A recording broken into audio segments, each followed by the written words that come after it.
Siz ham IT mutaxassisi bo'lish haqida o'ylayapsizmi? IT sohasi butun dunyoda eng talabgir va foydali yo'nalishlardan biri bo'lib, bu yo'nalish sizga yuqori daromad, erkinlik va global imkoniyatlarni taqdim etadi.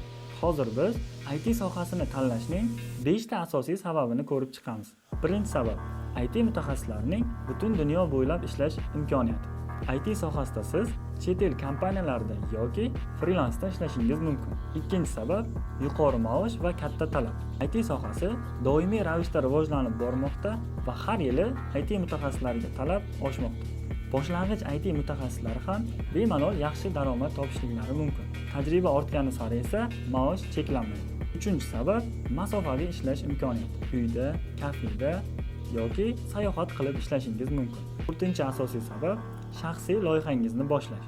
Startaplar yaratish yoki o'z shaxsiy loyihangizni ishlab chiqish imkoniyati. Beshinchi va eng asosiy sababi barcha sohalarda keng qo'llanilishi. Shuning uchun ishga joylashish siz uchun muammo bo'lmaydi. IT sohasini o'rganish uchun eng yaxshi vaqt bugun. Evolution IT Akademiyada ta'lim olish orqali zamonaviy kasb egasi bo'ling.